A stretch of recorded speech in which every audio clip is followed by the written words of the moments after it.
노새란 어떤 동물일까요? 노새란 암컷 말과 수컷 나귀를 교배하여 탄생한 종자로 말과 나귀의 장점을 두루 갖추었습니다. 노새가 암컷 말과 수컷 나귀를 교배했다고요? 이것은 성경 안에서 불법 아닌가요? 네, 너희는 내 규례를 지킬지어다. 네 가축을 다른 종류와 교미시키지 말며 네 밭에 두 종자를 섞어 뿌리지 말며 두 재료로 직조한 옷을 입지 말지며. 레위기 19장 19절 말씀처럼 모세의 율법은 교배를 금하고 있습니다. 그러나 왕국시대의 노새는 외부에서 수입되어 왕실을 위한 운송 수단으로 사용되었습니다. 참 아이러니하죠? 랍비 느헤미야는 노새에 대해 자신만의 독특한 해석을 하고 있었습니다. 노새는 비록 잡종이지만 하나님이 천지 창조를 하실 때 안식일 전야에 창조되었다는 것입니다. 창조의 면류가 아닌 인간이 창조 마지막 날인 금요일에 창조된 것을 볼 때 랍비 느헤미야가 노새에게 특별한 영광을 부여하고 있음을 알 수 있습니다. 또 히브리어로 노새는 페레드라고 합니다.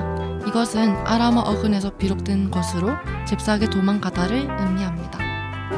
그렇다면 우리 노새가 무슨 동물인지 알았으니 이제 장점과 단점에 대해서 알아볼까요?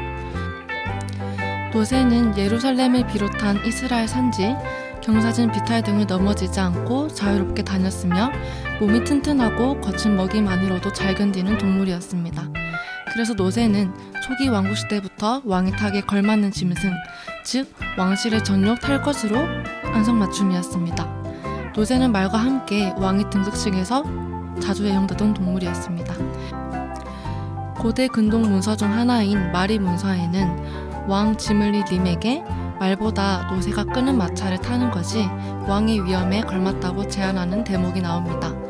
이스라엘 왕국시대는 사울과 다윗으로 시작이 되는데 초기 왕국시대에는 이스라엘의 말보다 노새가 더 일반적이었고 가격도 노새가 두세 배 더 비쌌습니다. 노새가 더 일반적인데 왜 더 비싸죠? 당시에는 오늘날과 같은 시장의 원칙에 의해서 가격이 형성되지 않았습니다.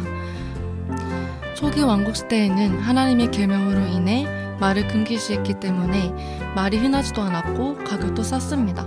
하지만 후기로 넘어가면서 이스라엘에도 말이 점차 보편화되었습니다. 그렇다면 완벽한 것만 같은 노새에게 무슨 단점이 있을까요? 노새는 힘과 정력을 상징하지만 지혜와는 거리가 먼 동물입니다. 너희는 무지한 말이나 노새같이 되지 말지어다. 그것들은 제갈과 굴레로 단속하지 아니하면 너희에게 가까이 가지 아니하리로다. 시편 32편 9절 말씀처럼 노새는 힘이 세지만 무지한 동물로 묘사됩니다. 노새가 나오는 대표적인 본문은 사무엘하 19장 9절에 등장하는 압살롬의 최후를 묘사하는 장면입니다. 압살롬이 다윗의 부하들과 마주치니라. 압살롬이 노새를 탔는데 그 노새가 큰 상수리 나무 번성한 가지 아래로 지날 때에 압살롬의 머리가 그 상수리 나무에 걸림에 그가 공중과 그 땅 사이에 달리고 그가 탔던 노새는 그 아래로 빠져나간지라. 아버지 다윗을 배반하고 쿠데타로 왕에 오른 압살롬은 자신의 왕권을 확실히 하기 위해서 다윗을 죽이고자 하였습니다.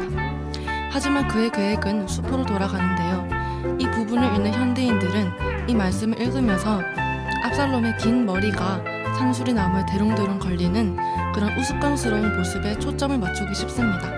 하지만 사무엘서 기자는 유대인만이 이해할 수 있는 두 가지 상징을 복합적으로 사용해서 스스로 왕이 되려고 한 압살롬을 신랄하게 비판합니다. 여기에는 두 가지 이유가 있는데, 첫 번째, 왕실의 전용 탈 것인 노새가 스스로 왕이 되고자 일어선 압살롬을 나무에 매달아 둔 채 떠나버린 것입니다.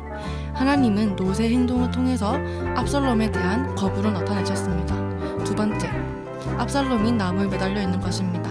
신명기 21장 22절 23절이 근거하면 유대인들에게 나무에 매달리는 것은 하나님의 저주를 의미합니다. 자, 이렇게 성경 본문을 통해서 노새에 대해 더 깊은 이해를 더해보았습니다. 다음번에는 무슨 동물이 등장할까 기대해 주시길 바랍니다. 감사합니다.